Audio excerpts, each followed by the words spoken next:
Time Karnal की तस्वीरें मैं आपने दिखाने लग रहा हूँ। जड़े नवीन जयंत करनाल पहुंचे हैं और बेरोजगारों की बारात है जो करनाल में निकाली जाएगी। तो लाइव तस्वीरें मैं आपने दिखाऊंगा, बातचीत भी करेंगे। नवीन जयंत है जो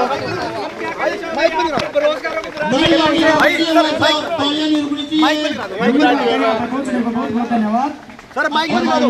अकेला शेर है वो जिसने बेरोजगारों की बारात का प्रावधान किया। बंद कर 2 मिनट भाई। आज तालियां भाई रुकनी नहीं चाहिए, तालियां बजाओ भाई एक बार। भाई आज पूरे हरियाणा के बेरोजगार अड़ा आ रहे हैं, करनाल में बारात निकाल रहे हैं। मेरे को बारात का न्योता मिला था तो मेरा आना जरूरी था। और नहीं दूल्हे तो ये हैं सारे। मैं तो बारात में आया नहीं करा, गणे नाचन लाग जावे, ज्यादा नाचन लाग जावे तो फिर आगे नहीं करा, चलो चलो आगे चलो। हाँ तो मैं तो बर्थडे ठहरा मैं हूँ भाई। और मेरी मुख्यमंत्री एक्स मुख्यमंत्री खट्टर साहब से ये रिक्वेस्ट है कि उन्होंने जो अपनी बात कही थी कि भाई मैं लाऊंगा इन्हें नौकरी दूंगा, पूर्व मुख्यमंत्री अपनी बात पर टिके रहे। हम मुख्यमंत्री का धन्यवाद करें हैं कि उसने रंडे की पेंशन बना दी, लेकिन सारे रंडे थोड़ी रहेंगे हैं। हम भंडारा करेंगे। वो अगर ये जो बालक हैं यहाँ पर आ रहे हैं, इनका जो इशू है 56-57 कैटेगरी वाले हैं, कोर्ट में केस है। 22 तारीख का केस है, एक 23 का है, 2 कोर्ट में केस है। वो जो एजी है, वो जो जावा है सरकार का, वो बीमार हो जाता है नहीं। अगर उसको घी की जरूरत है, बादाम की जरूरत है तो वो दे देंगे हम, लेकिन वो किस लिए परेशान कर रहे हैं बड़का ने। तो सरकार ने ये कही थी, तो ये ना मानना मुख्यमंत्री साहब ये आड़े हुए किसी पार्टी के बालक हैं। ये कति प्योर कहते हैं, करीम है हरियाणा की भाई साहब, पढ़े लिखे बालक हैं। इनको किसी पार्टी से इनका कोई लेना देना नहीं है।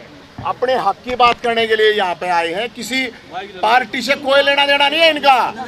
जो लोग ये कह रहे हैं, मेरी बात सुनो, और जो बात कह रखी थी मुख्यमंत्री साहब ना, हम यहाँ पे कोई राजनीति, मैं कोई पार्टी वाला नहीं, ना ये पार्टी वाले, हमें कोई मतलब नहीं। इन बड़का ही ज्वाइनिंग दे दो। 22 तारीख की डेट है कोर्ट में, 23 तारीख की है। हमने कहा भाई फैसला करो, जो भी कुछ करना है सरकार अपनी तरफ से। एजी के पास अगर इतनी ताकत नहीं है, जान की घी चाहिए, दूध चाहिए, बादाम चाहिए, वो हम दे देंगे। ठीक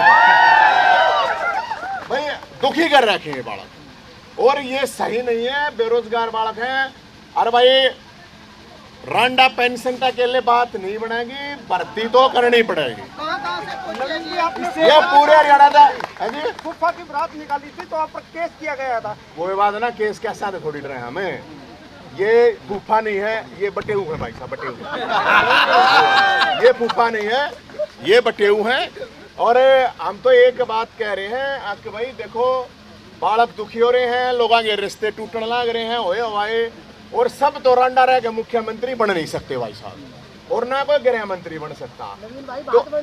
तो मैं तो गला नाचन आया हूँ भाई साहब, बात ना बना रहा मैं, बात बनना रहा मैं तो नाचन आया हूँ। और वो फिर बारात में एक आदमी बटा ठेरा चाह रहा, चलो आगे न चलो, आगे न चलो वाला। ठीक है, नवीन जयंत का डांस देखने को मिलेगा।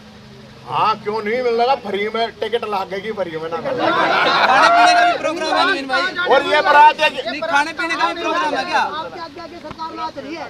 भाई देखो, हम हमारी कोई इच्छा नहीं है अगर भाई हमने सरकार नचानी ये करना होगा, हमारी है। देखो ये बालक करीम है, पूरे हरियाणा की करीम। हरियाणा कोई ये नहीं को 500 रुपये देगा रहा है, कोई 1000 रुपये लेगा रहा है, वो ऐसा कोई नहीं है। और दुख में आ रहे हैं, परेशान है। तो ये परेशान है तो भाई साहब हम तो ये डिमांड है कि एक्स मुख्यमंत्री साहब है, क्योंकि नया आया है, वो तो आधा मुख्यमंत्री हो करनाल लोकसभा प्रत्याशी भी है जी। वो प्रत्याशी है तो बढ़िया बात है भाई, हमारे यहाँ भर्ती करते हम तो वोट भी मांग लेंगे। और बताओ नवीन जी, आप तो कह रहे हैं कि जनता परेशान है, मगर सरकार की बात करें, सरकार कह रही है 400 पार। भाई चाहे वे जाओ 800 पार, हमने कोई मतलब नहीं है। राजनीति बात से हमें कोई लेना देना नहीं है, ना हम कोई राजनीति करने आ रहे हैं। हम तो भर्ती चाहिए है, इन बड़का ने भर्ती कर दो, चाहे भाई तुम 800 पार जाओ, चाहे तुम चांद पे जाओ, हमने कोई समस्या नहीं है। हमने कुछ चीज से कोई लेना देना नहीं है, क्योंकि हमारा किसी और इन बड़का का किसी का कोई पार्टी से कोई लेना देना नहीं है। और ये कोई नुका है कि अपने हक की बात, ये कोई विरोध प्रदर्शन नहीं है, ये याद दिलाने आ रहे हैं। अगर भाई ये अपने ऊपर ये अपनी तरफ से ये कहने के लिए आ रहे हैं हम तो क्या हैं, ये सारे साहब बोल रहे हैं इनने भर्ती तो कर दो कोई, हमने तो भंडारा बोल रखा भाई साहब, लाख 2 लाख रुपये तो लगेंगे और इनके ब्याह हो जाएंगे, सारे बड़काएंगे, सारे के ब्याह हो जाएंगे, खट्टर साहब नहीं बुलाओगे, सैनी साहब नहीं बुलाओगे, इतने नोते कोई भी ना दो, जितने नोते ये दे देंगे। तो भाई साहब हम तो देखो की बात है या कोई उसी और कोई बात है नहीं। रिबन कड़े काटेगी बारात नवीन जी। आपकी बार आप सोनीपत से चुनाव लड़ने जा रहे हैं। भाई साहब मेरी चर्चा तो केवरा मैं तो मेरी अमेरिका में ट्रंप के लिए भी बात चल रही है भाई साहब, ठीक है ना, आप लोग इसके में चर्चा चला दो, आप लोग बड़े आदमी हो कुछ भी चला दो, आड़ा कोई राजनीति वाली बात है ही नहीं, आड़ा मुद्दा एक है भाई, जो अलग अलग कैटेगरी के बालक हैं, चाहे 56-57 के हैं, चाहे टीजीटी वाले हैं, वे बालक पैदल चल रहे थे, चाहे भाई कोई भी वैकेंसी 5 नंबर वाला इशू आ रहा है, 23 अप्रैल ने कोर्ट में तारीख है भाई, हमने कहा उसने जो कुछ करना है कर दो, हम ना कहें कुछ इन बड़का ना भर्ती कर दो वैसे या मतलब अगर ये चुनाव तक भर्ती नहीं होते तो हाँ भाई, अगर ना होते भर्ती तो 4 जून आचार संहिता लग जाएगी। हमको ये नहीं कह रहे इनको कि भाई आप कोई कमिटमेंट करो, कोई घोषणा करो, हमने बेरावे नहीं कर सकते, लेकिन फिर 4 तारीख ना भाई महाभारत होगा, जंग का ही ऐलान होगा, फिर दो हाथ करने पड़ेंगे और क्या करेंगे भाई। विरोध प्रदर्शन होगा नवीन जी, केजरीवाल के साथी रहे हैं, विरोध प्रदर्शन होगा, जेल में डाल दिया गया है, क्या सोचते हैं आप? अरे छोड़ दो ना ये थे अब भाई नवीन जैन। इस टाइम आप देख रहे थे नवीन जैन ने जो करनाल के अंदर पहुंचे हैं और पूरे हरियाणा भर से जो तमाम बेरोजगार युवा साथी हैं वो पहुंचे हैं और आज बेरोजगारा की जो बारात है करनाल में निकाली जाएगी और कहाँ इसका समापन होगा तमाम जानकारी हम आपने देंगे। तो फिलहाल तस्वीरें ज़्यादा से ज़्यादा शेयर करिए और सनों हरियाणा ने